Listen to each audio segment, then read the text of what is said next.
series called YuleTide Heist. YuleTide Heist, Stealing Back Christmas.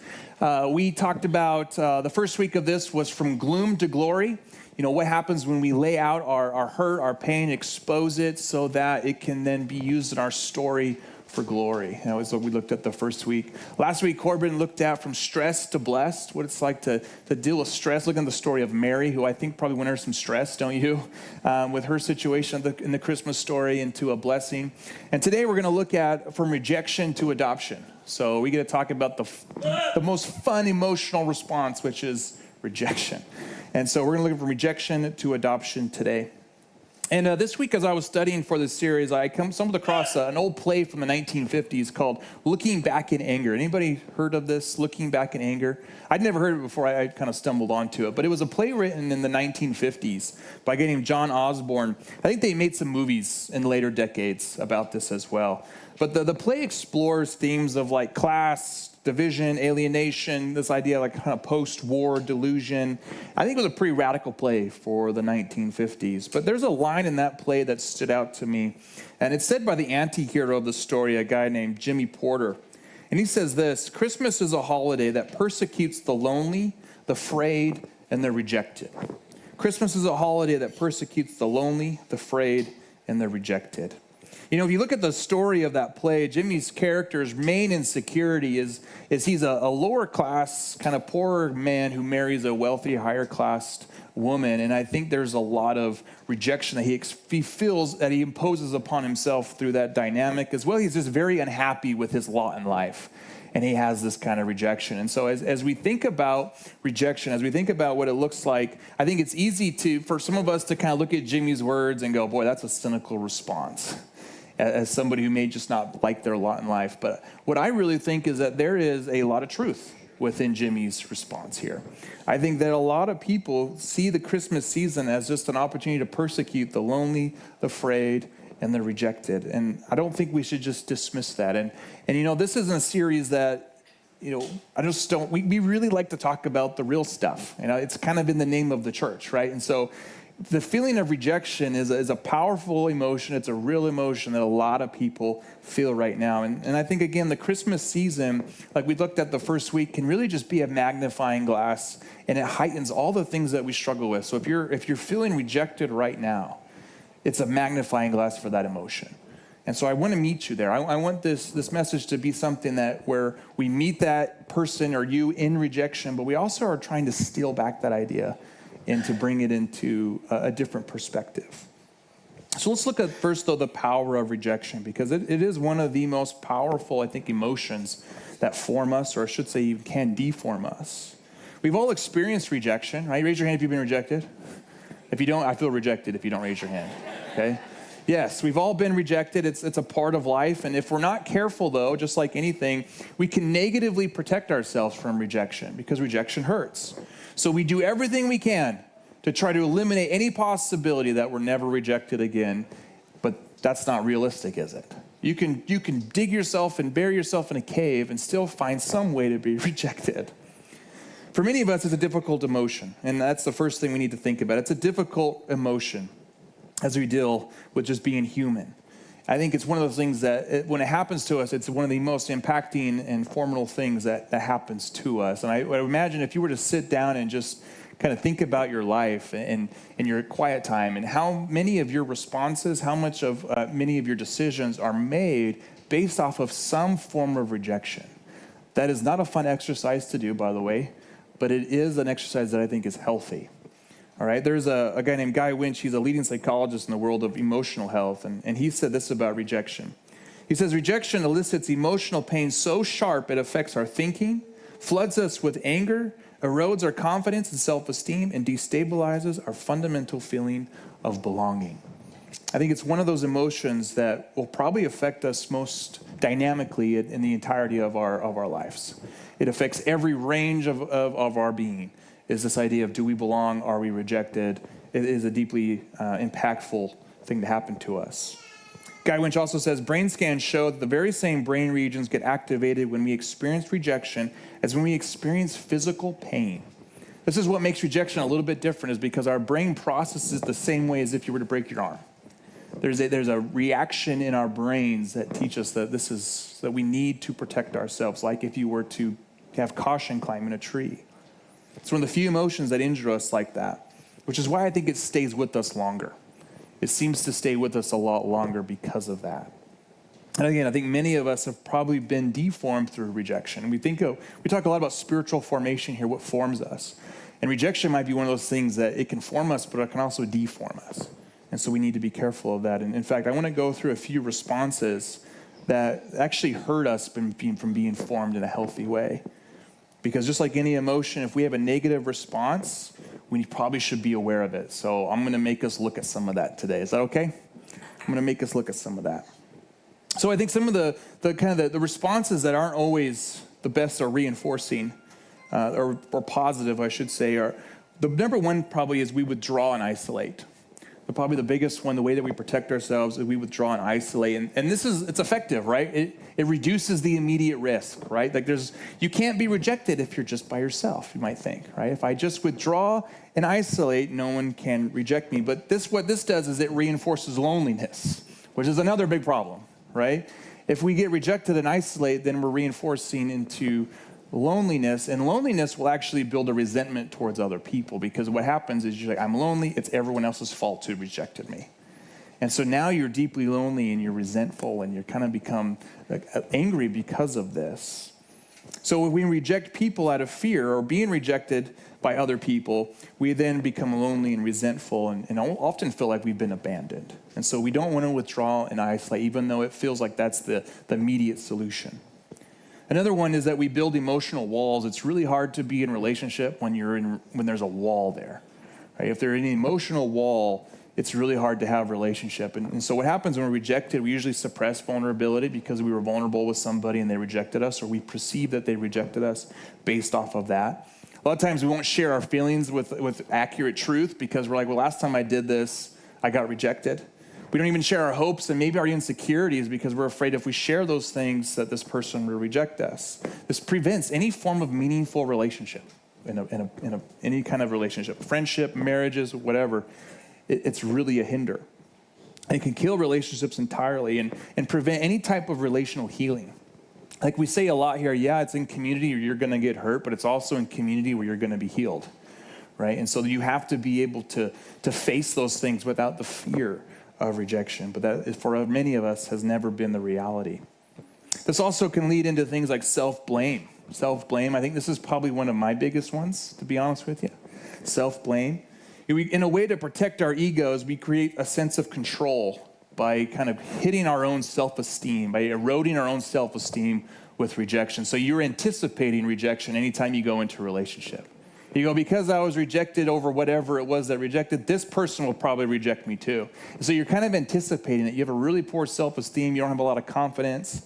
It's this idea of I can't be rejected if I've already rejected myself, therefore I'm not disappointed when they do reject me. Right? And so it's a kind of this idea of protecting your ego. You're kind of protecting yourself in a way of anticipating rejection because somebody has done that before. So you reject yourself. You've lost confidence, therefore not giving anybody else an opportunity. And the last one I think is probably the most severe is probably the aggression. We tend to lash out verbally. We become very defensive, very easily offendable. We act aggressively toward others. This is really just a way for us to try to regain power within a relationship. If I can be aggressive and I can show anger in this kind of place, it allows me to feel better about this relationship. And as strange as that might feel, that is usually why we get angry. We're trying to get back in control of something in our relationships. And as many of you know, this pushes people away. No one really wants to be close to somebody who has that kind of an aggression. And it leads to shame, it leads to anger, it leads to broken relationships, all of those things. And I see these in my life. And I know if you were to sit and think about these things, you probably do too. There's probably aspects of this that you probably feel are accurate to how you live. Most of that comes from some form of rejection that we've experienced in our life. And what happens is we kind of grow into this idea of rejection sensitivity, right? We're so afraid of being rejected that we feel this deep and urgent need to protect ourselves at all time. But what happens often is that protection will amplify and lead to deeper pain that you may not even realize is connected to some form of rejection. Again, if you really thought about it, if you really started to talk to somebody, again, I'm a big fan of talking to counselors. We have one here on staff. His name is Alex. He's a fantastic counselor. But he's able, those kind of people, when you talk to them, are able to help us kind of dig into those and figure out, I'm actually doing a lot of this because I was rejected. And then that's been the truth in my life. But what does this have to do with Christmas? Clearly, this is not how most Christmas messages begin. But what does this have to do with Christmas? Well, there's an aspect of the Christmas story that teaches us how to respond to rejection, and also how God redeems through rejection. And so I want to look at that story today and how we can learn how to respond to rejection and how God redeems us in rejection. So if you have your Bibles or you have your screen on the screen here, I'll be in Matthew chapter 1. We're going to be in verses 18 through 25. Matthew chapter 1, 18 through 25. This is what it says. This is how the birth of Jesus the Messiah came about. His mother Mary was pledged to be married to Joseph, but before they came together, she was found to be pregnant through the Holy Spirit. Because Joseph, her husband, was faithful to the law and yet did not want to expose her to public disgrace, he had in mind to divorce her quietly, or some translations might say privately. But after he considered this, an angel of the Lord appeared to him in a dream and said, Joseph, son of David, do not be afraid to take Mary home as your wife, because what is conceived in her is from the Holy Spirit. She will give birth to a son, and you are to give him the name Jesus, because he will save his people from their sins. All this took place to fulfill what the Lord had said through the prophet. The virgin will conceive and give birth to a son, and they will call him Emmanuel, which means God with us. When Joseph woke up, he did what the angel of the Lord had commanded him and took Mary home as his wife. But he did not consummate their marriage until she gave birth to a son, and he gave him the name Jesus. This is a passage that I'm sure many of us have read at Christmas time if you've been going to church much and during this time of year. And it's a passage that begins with perceived rejection. That actually begins with perceived rejection, but it ends with belonging. And so I want to walk us through that story a little bit. How do we walk through rejection in this story, and then how do we understand belonging at the end? So let's look at how we can steal back Christmas by recognizing the impact of rejection in our lives, but also the beauty of the adoption that waits for us at the end. Let's look at the story of Joseph today. So let's start with Joseph being rejected. It says here that Mary is pledged to be married to Joseph. Mary is pledged to be married to Joseph. And to understand that line in a deeper way, we should look at some of the historical context, because within the marital system of Judea, there was two phases to any type of a marital contract. You had the betrothal phase and then the coming together phase, or what we would call the official wedding ceremony of the bride and groom.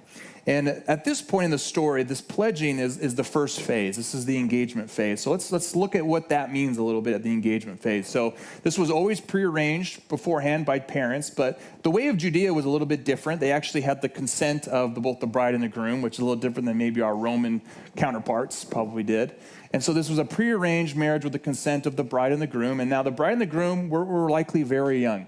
Mary between the age of 12 and 14, which to us is pretty icky, right? Joseph between the ages of probably 16, maybe 19. So late teens, Mary early teens.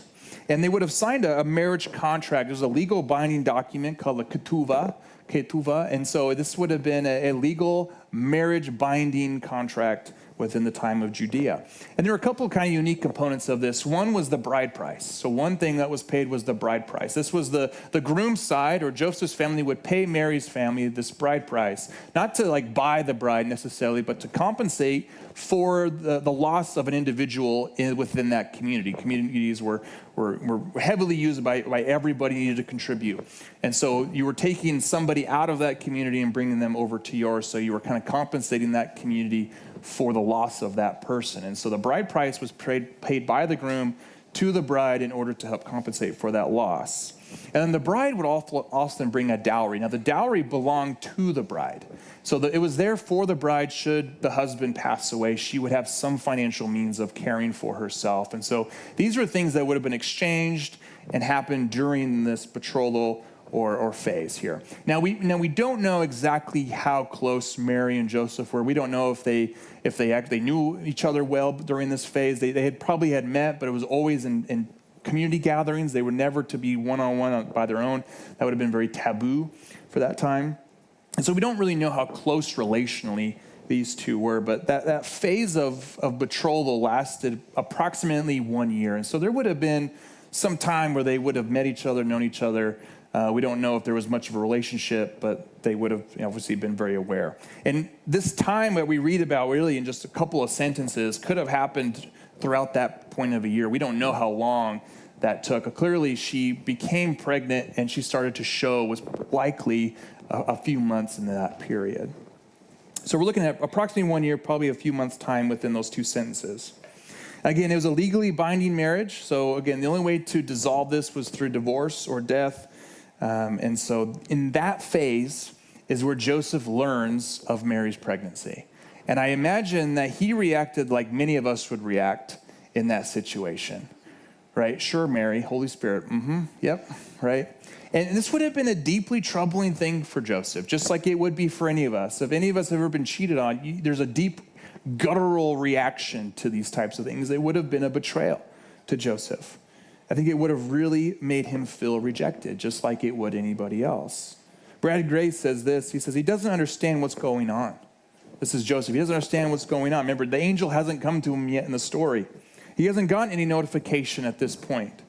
All he knows is that she is pregnant, and this could not be more devastating to him. He could not be more frustrated, hurt, probably initially angry at what's going on. I think it's easy to say, and I think most commentators agree, that Joseph felt a deep sense of rejection, as anybody would in this kind of situation.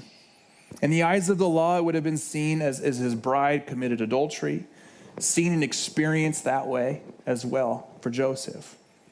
The young man, barely a man by our own standards today, would have experienced a deep sense of rejection that hopefully very few of us will ever experience. And the only legal option for Joseph, the only option that he had, was to divorce Mary. This was the only thing you could do in a case like this, because again, the perceived action of Mary was adultery, and Joseph, like, clearly I'm not the dad. And so this is the only option he has. But I think it's interesting to look at how Joseph responds to this. There's the anger, there's the lashing out, there's the frustration, all the emotional feeling that we get with rejection. But I'm always amazed at how Joseph responds. I think it says a lot about who he is and who God is calling us to be as well. Because he chose to divorce her privately or quietly. Now, I think at surface level, you're like, so what? He divorced her, right? But again, he has no option. It says here, Joseph, her husband, was faithful to the law. And I'm going to come back to what that means. And yet did not want to expose her to public disgrace. He had in mind to divorce her quietly or privately. In the Jewish system, there was two ways you could divorce somebody. There was the public route or the private route. Now, if he went the public route, what he would do is he would grab, the whole village would be out. They'd go to the city gate. The city gate was probably the most public place you could go within a village. Everyone's in and out.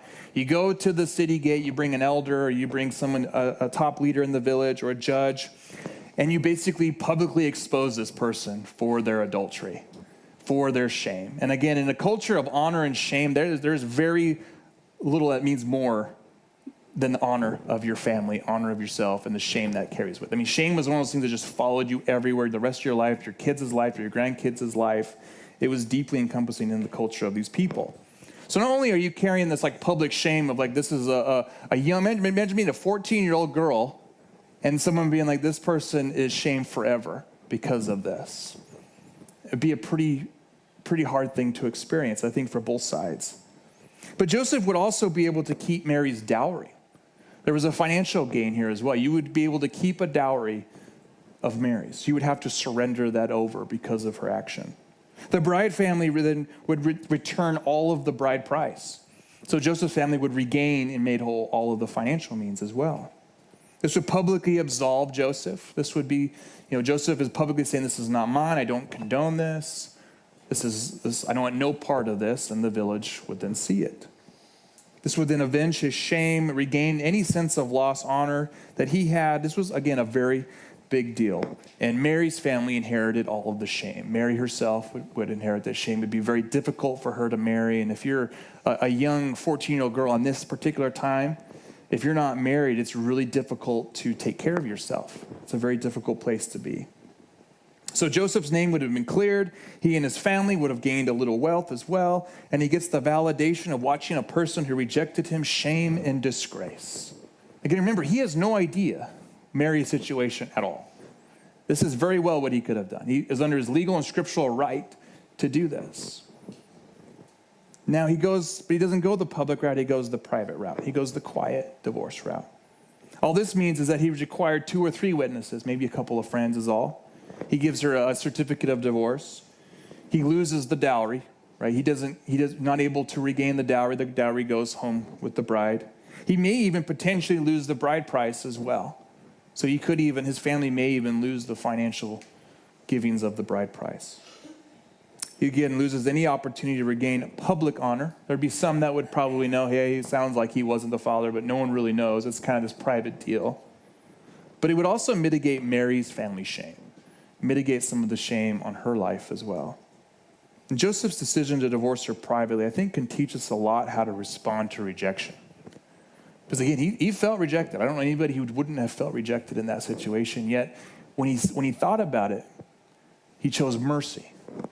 He chose mercy over what he could have done. He could have really went at her and took everything, right? He could have really went after and avenged that and said, you wronged me, you rejected me, and really just took it to her and her family. But he doesn't. And I want to talk about that. I want to look at how to respond to rejection like Joseph. How do we respond to rejection like Joseph? It says that Joseph, her husband, was faithful to the law. Faithful to the law. Now, in the Greek, that's a one word. It's a word diakos. Diakos. It basically is the same Hebrew word it's the same Greek word for Hebrew is the word tzedakah, which just means righteous. So Joseph, it says in the very beginning of introducing Joseph was a righteous man. He was a man of righteousness. Okay? And that word righteous just means the standard of being in a right relationship with God and with others. So right away, we're learning something about this young guy, Joseph. That he was a man of high integrity in the sense that he cared a lot about being in right standing with God and the right standing with people. And this kind of goes into plays with how he proceeds and how he decides to go about this hard situation. Because I think in Joseph's response of rejection, we see what is called a righteous action, a righteous person's review of how to react to rejection. Because in the face of rejection, he practices compassion and restraint. And I think these are 2 kind of secret weapons that the Lord gives us and shows us how we can overcome rejection that leads to resentment. How do we overcome and respond differently to rejection that doesn't lead us into bitterness and isolation and withdrawal and self-denial or self-blame and all these things that can lead us down a different, darker path? I think what he does is his way of practicing compassion and restraint is something we can learn from. Again, it was his legal and scriptural right to take everything from Mary through this public divorce, through a perceived adultery. He had every right to go public with this. Yet he chose to show compassion. He chose mercy over vengeance. I think, again, in rejection, how many of you just want to regain that lost control? Because rejection is a vulnerable place, right? You feel pretty bad. It is a hard place to be. And one of the main things that our flesh really wants to lash out is, how do I regain that dignity back, right? How do I show everyone that I'm not what that person rejected me is saying about me? It is a deep, in the very heart of our soul reaction to want to validate how we feel and get validation saying this person is wrong for rejecting me. Joseph could have done that. But what he does instead is he does a compassionate and restrained response. And I think one of the best responses that you can do when you're rejected is just a simple line that kind of captures some of what Joseph says here. He says, I think when you're rejected, a thing to say is, I understand and I wish you the best. It's a powerful phrase when you're rejected. I understand and I wish you the best. That response does not say, I'm going to get back at you for everything you own. That response is not, I'm going to try to regain control and show everyone how much better I am. No, it's, I understand. I understand and I wish you the best. This is a response that doesn't seek vengeance, it doesn't seek payback, it doesn't seek retaliation, but releases the rejecter in yourself, and that's the key. To learn to reject, not to reject, but to release the rejecter so that resentment doesn't cover your heart. To release people, to release situations, to hold things loosely so that when they are not yours, you can let them go. It's a hard skill to learn, but once you've learned how to be compassionate and be restrained in a time of rejection, you're like a superhero because you're able to allow those things to loosely go. Letting go of rejection starts with letting go for the need of vengeance and retribution. Every single one of us has this deep need to feel like, I need to get back. I need to retaliate. I can't let them do this. But what if the best retaliation is compassion and restraint rather than vengeance and retribution? That while it hurts, rejection will never feel good. I don't know anybody who's been walking with the Lord for a long time that says, you know what, I like being rejected. No, it hurts all the time and every time it happens. But again, learn to hold people loosely. Learn to hold situations loosely, that you were able to let them go when they no longer want to be in your life. It's a hard thing to do, exceptionally hard thing to do, but Jesus was pretty good at this. Again, I often think of the story where he feeds the thousands of people. And again, the ministry, you're like, boy, it's booming, this thing. And you could just imagine the disciples' excitement. There are thousands of people are following Jesus. He just fed them. They just crossed the lake with him. And they're kind of like, Jesus, when's the next meal? And then he's like, well, if you eat of my flesh and drink of my blood. And then everyone's like, see you later. And the disciples are like, who's going to take that? It's a hard word to believe, Jesus. You know, and so and then the thing that always got me, though, is when he talks to his disciple, I think he says it to Peter, and he goes, are you going to leave me too? And they go, where are we going to go? You have the words of eternal life. Like, Jesus understood what it was like to be rejected, right? He even says, prophesies of him where he says, he was the stone that was rejected, but he became the cornerstone, the central building block of the entire thing. Like, he knew what that was like. He knew what it feels like to be someone just transactioning with you, right? To take from you rather than to really be in relationship with you. He knew what that was like. It's not an easy place to be, but he was able to release. He was able to test in order to see people's motivations and then let go. He showed compassion and restraint. He's a great example of this, and Joseph was too. So we need to first recognize that when we've been rejected, it's often more about the issues with the rejector than it is you. Most of the time, this is the case. That when you're being rejected, it's often about the issues of those who are rejecting rather than the rejector. A very hard thing to keep in your perspective when it's happening. And I don't want you to go in there and be like, well, here's the 10 reasons why you rejected me. Okay, don't do that either. Just keep that in your mind, like a little nugget that you keep in your mind. Like, there's probably someone in front of me who's rejected me, there's something going on in your life. I'm not going to be here the one to diagnose it, but I'm not going to let this affect me in a deeper way. Leslie Doris is a marriage counselor. She says this: rejection is often more about the rejector's issues than about you. Practicing compassion towards them helps you release resentment. Okay, so even in a marital context, as we think about the deepest relationships we might have, compassion helps us to release resentment. And that's the goal. Your hope is that as you release people out of your life, as you release situations out of your life, that you're not brewing in bitterness and resentment that leading mostly from some form of rejection. We just cannot allow rejection to build resentment. We defeat that by showing compassion rather than control. We will only lead to more pain in the long run if we do that. We need to be leading more towards restraint rather than resentment. And releasing resentment, it takes great restraint, doesn't it? Like to have that self-control not to lash out in that moment takes a spiritually empowered, I think, life in order to do that. It's that quiet and humble strength that prevents you from doing things that you'll regret later. You know, and I think today, a lot of times, people look at compassion and they look at restraint as weakness. Oh, you're just passive or whatever it is. They'll try to say other things to kind of minimize that. But I can't think of a greater strength than someone who can stay composed and restrained in the face of rejection. That is someone who understands who they are. That is somebody who understands who their God is. That is somebody who understands the emotional health of not reacting in anger and rejection into a situation. That's great and powerful strength to show compassion to somebody who is rejecting you. To release resentment, I think, are the markings of a spiritually empowered individual, someone who's deeply strong, not a weak one. It's the character of a righteous person. This is why I think Joseph is highlighted this way. It began with Joseph was a righteous man. He was a righteous individual because of how he reacts to this situation. It showed mercy. It showed compassion. It showed restraint in a time where he could have just buried Mary and her family. Joseph didn't know the full story yet, but he chose compassion and restraint, releasing Mary at the same time releasing resentment. This is one of the reasons I'd like to think that the Lord chose Joseph for this. That there was something about Joseph, that integrity, that character, that he was like, this is the man I want to raise my son. This is the man I want to raise my son in this world, is someone who has that deep, righteous integrity of compassion and restraint. Just as Mary was a woman of favor, I think we see Joseph was a righteous man, right? And it's interesting how the story continues.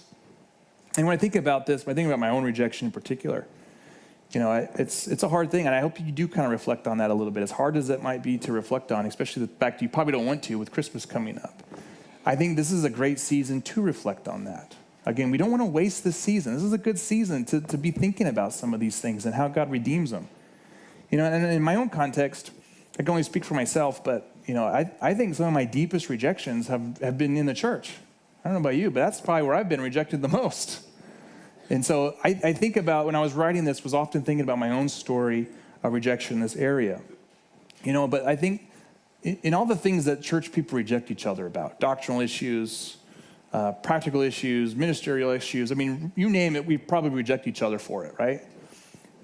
I've seen also deep and loving compassion that really brings healing ointment over those rejection hurts and wounds. Big time. Like for my own example, this year we had our first women elders. We released, our RLC is a place where all women can lead in leadership, and that is a divisive issue. And being a pastor for 10 years, I have been rejected tremendously over this issue. And but the thing that stuck with me the most this year is when I would sit down with people who I know disagreed with me, and they didn't reject me. For the first time in my life, that happened this year in this community. And I can't tell you the way that they treated that with compassion and the way they looked at it with restraint, it like covered a multitude of rejections that I had experienced over the last 10 years that I never thought was possible. And that's the beauty of compassion and restraint. It covers those burns and hurts of rejection, of not feeling like you belong because somebody finally, who you expected to reject you, met you with compassion. That was so deeply meaningful to me, to have that kind of a response. And I think that's exactly who we want to be as a church. We want to be a people, when people come into church, a lot of people, especially if they haven't come into church for a long time, are expecting to be rejected. You talk to a few people that might be new here, they might be like, yeah, I was rejected, I have been rejected. And for them to be met instead with compassion and restraint, with mercy, where people are allowed to belong before they believe, that is huge. Again, my life was a prodigal son. I came in not wanting to follow God, didn't care about God. I wanted to chase girls. That's why I got to church first time. Be honest with you, that's what brought me to church. I met my wife at that church, right? But what I didn't anticipate was allowing people, they allowed me to belong before I really believed. And I would not be standing here today without people who did that. I would not be standing here today without people who showed me compassion before I ever believed. And so it's so incredibly important that when people come into our context, when they come into our church, our small groups, our home groups, whatever that might be, our events, that they're met with compassion and restraint, because we don't know their stories. We don't know exactly what's been going on in their life. And we have people who do that very, very well here. And it's a blessing to see. Like healing ointment over open wounds, compassion and restraint help us to overcome rejection. So while Joseph believes he was rejected at first, the passage doesn't end with him being rejected. The angel comes to him, tells him the good news. And he names Jesus. He names him, which is the legal way of signing off on paternity. So Joseph is putting himself out there by saying, I'm going to adopt this son as my own. He knows it's not his, but he signs off by giving him the name Jesus. He culturally is saying, this is my son. I am adopting him into my family. Now, Matthew talks about the line of David through Joseph. Luke talks about the line of David through Mary. And so we see that in both ways, both for the mother and the father, we see a son who was born a son of David. You know, and I think about that, like Joseph having to then marry Mary. That was a kind of hard thing to say at first. Joseph having to wed Mary. It brought on a lot of things as well. Because how many of you think people actually believed Mary? There probably weren't very many people in the village that were like, yeah, we'll just accept that. And so by Joseph saying, I'm going to go ahead and marry Mary, he was basically saying, I condone the adultery. I'm okay with this. Or it's mine. And so there was already now in this honor and shame culture, the marriage is a shameful marriage. I don't think we think about it like that way too much. We kind of just go through it. But this was a place, a family that began with cultural shame. That Jesus is born into cultural shame. And it says God is with us. Think about that. How many of you feel like God is with you in your shame? Probably not very often, but that's the exact reality of this. That whole family was marked by shame, yet that is what the cost was. It's an amazing thing that God asks these people to do. And I think it often happens that obedience is going to cost us, isn't it? Following through this is going to cost us things like this. But it's also a foreshadow, I think, of the heart of God. That in his heart is never to reject us, but to adopt us into a place of his family. And I think Joseph's actions are a foreshadowing of that. Because the Lord doesn't reject us, he adopts us. In John 1:12, it says this, but to all who did receive him, Jesus, who believed in his name, he gave the right to become children of God. The right to become children of God through belief in the Son. Ephesians 1:5 said he predestined, this is talking about the faithful in Christ, he predestined us for adoption as sons through Jesus Christ according to the purpose of his will. That through our faith, we are adopted as sons through Jesus Christ. You know, we live in a world that is full of rejection, pain and hurt. It's a part of the Christian life, unfortunately. It's always part of that fine print that you read, you know, when you sign off, you're like, ooh, that one part there, you will be rejected. I have a hard time with that one, right? But it's a part of life. Whether you follow Jesus or not, you're going to be rejected at some point. I'd just much rather be rejected with Jesus than against him, right? In a world full of that, Jesus came into this world. He was the Emmanuel, the God with us, met us in our shame, met us in our guilt, met us in our rejection, and led us into a place of new belonging. He didn't leave us in there. He led us out of it into a new family. I think this teaches us that when we feel the most rejected, when we feel the most lonely, most frayed by this Christmas season and frustrated, we can recognize and remember that God is with us in those moments. That God is with us in those hard, difficult moments with family, hard, difficult moments in our marriages, hard, difficult family moments we may have this week. Remember that God did not reject you even though people did. And that is such an important thing to remember, that God does not want to reject you. He wants to bring you close. He wants you to have a deeper relationship. He wants you to be a part of his family. So this week, if you're struggling with rejection, try to see your rejection not through the eyes of this world, but as an indicator that there's a better place to put your heart. I think too often we get so caught up in how people need to accept us. Like, you need to affirm me and accept me as a human. But so often humanity is not very good at that. But what I've learned is if we can place our heart into the hand of Jesus instead, that even though people reject us, Jesus knows my name. It allows us to start to break free of this need in our hearts to try to be accepted by man, to be accepted by humanity. Because humanity, as wonderful as we can be at times, we can also be really hard and really difficult. And so it's so much better to put your heart into the hands of the loving God and say, all that matters is what you say about me rather than what other people say about me. That will defeat every criticism that ever comes against you. That will defeat every rejection that you ever experience. When you can place your heart in the hands of God and understand what he says about you, you are untouchable. And you're being formed into somebody who resembles our Lord Jesus. So put your hands into the heart, or put your heart into the hands of a loving God who cares and is calling you to belong in his new family.